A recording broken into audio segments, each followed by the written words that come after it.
प्रधानमंत्री नरेंद्र मोदी 2 दिवसीय दौरे पर कुवैत पहुंच गए हैं। एयरपोर्ट पर पीएम मोदी का भव्य स्वागत किया गया। प्रधानमंत्री नरेंद्र मोदी शनिवार को कुवैत राज्य के अमीर शेख मेहशाल अल अहमद अल जबर अल सबा के निमंत्रण पर कुवैत की 2 दिवसीय यात्रा पर रवाना हुए थे और आज ही, क्योंकि वो सुबह रवाना हुए थे, वो तस्वीरें हमने आपको दिखाई। आपको बता दें कि 43 वर्षों के बाद किसी भारतीय प्रधानमंत्री की पहली कुवैत यात्रा होगी। प्रधानमंत्री मोदी कुवैत के अमीर के विशेष अतिथि के रूप में 26वें अरेबियन गल्फ कप के उद्घाटन समारोह में शामिल होंगे और वो शेख साद अल अब्दुल्ला स्पोर्ट्स कॉम्प्लेक्स में हला मोदी सामुदायिक कार्यक्रम में भी भारतीय प्रवासियों से बातचीत करेंगे। कुवैत में करीब 10 लाख भारतीय प्रवासी रहते हैं, जो वहां का सबसे बड़ा प्रवासी समूह है। यह समुदाय कुवैत की अर्थव्यवस्था के कई क्षेत्रों में योगदान देता है। कुवैत के स्वास्थ्य और इंजीनियरिंग जैसे क्षेत्रों में भी भारतीयों की अहम भूमिका है। पीएम मोदी की सरकार में पश्चिम एशिया पर खासा फोकस किया गया है। प्रधानमंत्री के कुवैत दौरे को भी उसी नीति से जोड़कर देखा जा रहा है। पीएम मोदी अब तक 13 बार विभिन्न अरब देशों की यात्राएं भी कर चुके हैं, जिनमें यूएई है, कतर है, सऊदी अरब है, ओमान है और बहरीन भी शामिल है। और चलिए बात होगी अब केंद्रीय गृह मंत्री अमित शाह की। अगरतला में पहुंचे प्रज्ञा भवन में पूर्वोत्तर परिषद के 72वें पूर्ण सत्र का उद्घाटन अमित शाह ने किया। इस कार्यक्रम में पूर्वोत्तर क्षेत्र विकास मंत्री ज्योतिरादित्य सिंधिया, सभी 8 पूर्वोत्तर राज्यों के राज्यपाल, मुख्यमंत्री और वरिष्ठ अधिकारियों की मौजूदगी थी। केंद्रीय मंत्री ज्योतिरादित्य सिंधिया ने पत्रकारों से बातचीत में कहा कि इस साल परिषद के कार्यों की प्रगति की समीक्षा के अलावा क्षेत्र के लिए भविष्य की रूपरेखा पर भी गहन विचार विमर्श हुआ है और आगे भी होगा। त्रिपुरा जनजातीय क्षेत्र स्वायत्त जिला परिषद के एक डेलीगेशन की भी चर्चा में शामिल होने की संभावना है। शाह एनडीसी के 72वें पूर्ण सत्र की अध्यक्षता करने के लिए शुक्रवार को त्रिपुरा पहुंचे थे और ये परिषद पूर्वोत्तर क्षेत्र के आर्थिक और सामाजिक विकास के लिए नोडल एजेंसी है।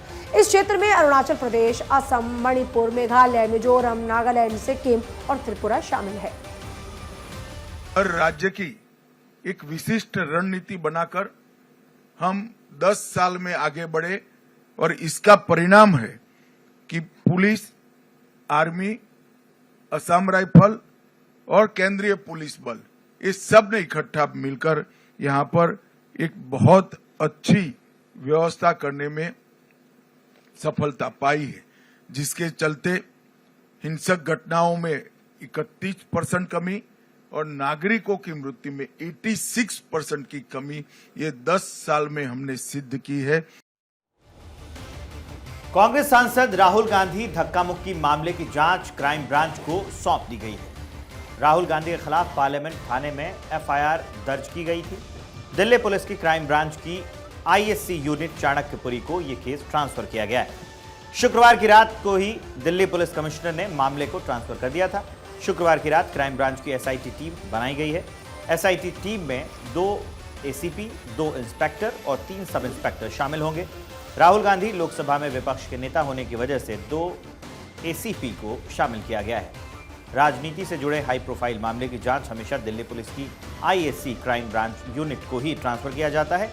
नई दिल्ली जिले से अभी क्राइम ब्रांच को राहुल गांधी से जुड़े मामले की एफआईआर, इन्वेस्टिगेशन की कॉपी अभी हैंडओवर नहीं हुई। जल्द ही ये प्रोसेस पूरा कर लिया जाएगा। सूत्रों के हवाले से खबर है कि पार्लियामेंट एडमिनिस्ट्रेशन को सीसीटीवी फुटेज के लिए लेटर लिखा जाएगा, जिसमें घटना से जुड़े तमाम जांच के लिए सीसीटीवी फुटेज मायने रखते हैं। राहुल गांधी एलओपी हैं, लीडर ऑफ अपोजिशन, तो उस प्रोटोकॉल को देखते हुए सीसीटीवी फुटेज, मौके पर मौजूद मोबाइल फुटेज, एमएलसी रिपोर्ट काफी मायने रखती है। चलिए आगे बढ़ते हैं। टीएमसी ने पार्टी विरोधी गतिविधियों के कारण अपने शिक्षा प्रकोष्ठ के 2 वरिष्ठ नेताओं को निष्कासित कर दिया है। दावा ये किया जा रहा है कि नेताओं को पार्टी नेता अभिषेक बैनर्जी के लिए सार्वजनिक रूप से समर्थन व्यक्त करने के बाद निष्कासित किया गया है। नेता ने सोशल मीडिया पर गेम चेंजर दादा लिखा था। सूत्रों का कहना है कि सोशल मीडिया पर पोस्ट करने की वजह से ही इन नेताओं को निलंबित किया गया है। टीएमसी में सीनियर और जूनियर के बीच खींचतान इस समय बढ़ रही है और इसके अलावा तृणमूल कांग्रेस ने एक अन्य नेता तरुण तिवारी को भी निष्कासित कर दिया, जो कि युवा तृणमूल के सचिव पद पर तैनात थे। युवा तृणमूल के इस नेता के खिलाफ रंगदारी की शिकायत कल पोस्ता थाने में दर्ज करवाई गई थी। और अब बात हिमाचल प्रदेश के करेंगे। हिमाचल प्रदेश के शिमला के संजौली मस्जिद मामले पर आज नगर निगम आयुक्त शिमला की अदालत में सुनवाई हुई। सुनवाई के दौरान मस्जिद कमेटी ने कोर्ट में अवैध निर्माण तोड़ने के लिए समय मांगा और इस पर आयुक्त कोर्ट ने कमेटी को 15 मार्च तक मस्जिद का सारा अवैध निर्माण तोड़ने के आदेश दिए। आयुक्त कोर्ट ने पिछले आदेशों में मस्जिद की 3 अवैध मंजिलों को गिराने के भी आदेश दिए थे। अभी तक अवैध निर्माण तोड़ने का 50% काम हुआ है।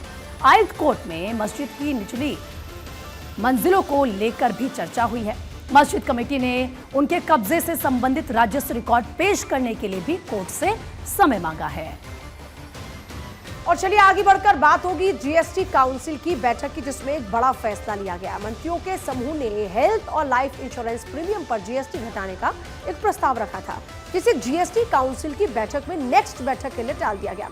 इसका मतलब ये कि अभी भी लोगों को अपने इंश्योरेंस पर पुराने टैक्स रेट के हिसाब से ही प्रीमियम जमा करना होगा। जीएसटी परिषद की 55वीं बैठक में स्वास्थ्य और जीवन बीमा पर प्रीमियम कम करने का फैसला टालने के पीछे वजह बताई गई कि इस पर और स्पष्टीकरण की आवश्यकता है। काउंसिल ने मंत्रियों के समूह को अपनी रिपोर्ट को और ज्यादा व्यापक बनाने के लिए अतिरिक्त जानकारी पेश करने के लिए कहा। इससे पता चलता है कि जीएसटी रेट्स को संशोधित करने या फिर हेल्थ और लाइफ इंश्योरेंस से संबंधित प्रीमियम को कम करने पर कोई भी फैसला लेने से पहले मामले को और ज्यादा जांच की आवश्यकता है।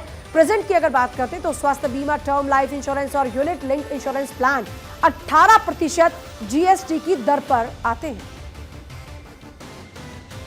कांग्रेस की महासचिव और सांसद प्रियंका गांधी वाड्रा की मुश्किलें बढ़ने वाली। अब प्रियंका गांधी की सांसदी पर जो तलवार है वो लटक रही है। असल में भारतीय जनता पार्टी की नेता नव्या हरिदास ने केरल हाई कोर्ट में याचिका दायर कर प्रियंका गांधी के वायनाड लोकसभा सीट से निर्वाचन को चुनौती दी है। भाजपा नेता नव्या हरिदास ने 13 नवंबर को वायनाड लोकसभा सीट पर हुए उपचुनाव में प्रियंका गांधी की हालिया चुनावी जीत को चुनौती देते हुए केरल हाई कोर्ट का दरवाजा खटखटाया है। हरिदास भी इसी निर्वाचन क्षेत्र से चुनाव में खड़ी हुई थी, लेकिन प्रियंका गांधी से 5 लाख से ज्यादा वोटों से हार गई। नव्या हरिदास भारतीय कम्युनिस्ट पार्टी के सत्यन मुक्केरी से भी काफी पीछे रही, तीसरे स्थान पर थी। भाजपा नेता नव्या हरिदास शुक्रवार को 20 दिसंबर को केरल हाई कोर्ट में याचिका दायर की है। उन्होंने याचिका में हरिदास ने तर्क दिया है कि प्रियंका गांधी ने अपने नामांकन पत्र में अपनी और अपने परिवार की संपत्ति का सही खुलासा नहीं किया है और उससे जुड़ी कई अहम जानकारी छिपाई गई है। बीजेपी नेता हरिदास के मुताबिक प्रियंका गांधी ने मतदाताओं को गुमराह किया, गलत सूचना दी और मतदाताओं को अंधेरे में रखा ताकि मतदाताओं की पसंद को प्रभावित किया जा सके।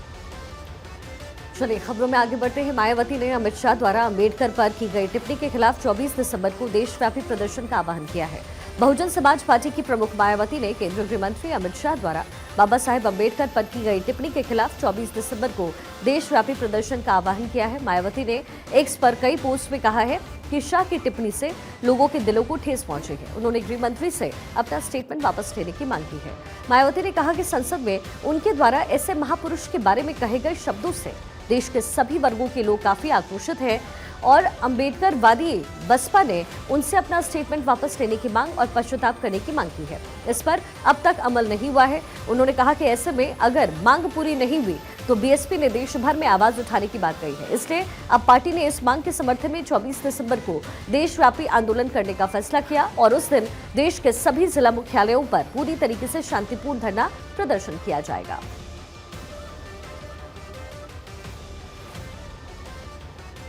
महाराष्ट्र कांग्रेस इकाई के अध्यक्ष नाना पटोले ने मुख्यमंत्री देवेंद्र फडणवीस से उन शहरी नक्सली संगठनों की लिस्ट उपलब्ध कराने को कहा है जिन्होंने उनके मुताबिक राहुल गांधी के नेतृत्व वाली भारत जोड़ो यात्रा में हिस्सा लिया था। उनकी मांग ऐसे समय में आई है जब एक दिन पहले सीएम फडणवीस ने विधानसभा में आरोप लगाया था कि कुछ ऐसे संगठन भारत जोड़ो यात्रा में शामिल हुए थे जिन्हें महाराष्ट्र में कांग्रेस, एनसीपी सरकार और केंद्र में मनमोहन सिंह सरकार ने शहरी नक्सलियों का मुखौटा संगठन घोषित किया था।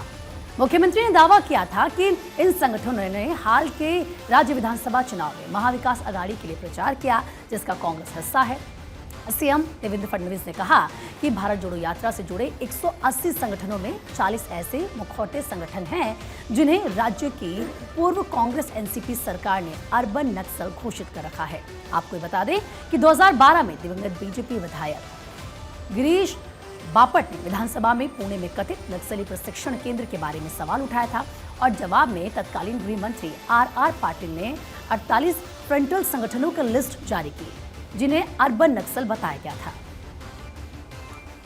तो चलिए आगे बढ़ेंगे। बात होगी आरबीआई की रिपोर्ट की, जिसमें एक बड़ा खुलासा हुआ है। भारतीय रिजर्व बैंक की एक रिपोर्ट में कहा गया कि बिजली वितरण कंपनियां राज्य के वित्त पर भारी बोझ बनी हुई हैं। रिपोर्ट में यह भी कहा गया कि राज्य डिस्कॉम का कुल संचित घाटा 2022 से 23 तक 6.5 लाख करोड़ रुपए तक पहुंच गया, जो देश की जीडीपी का लगभग 2.5% है।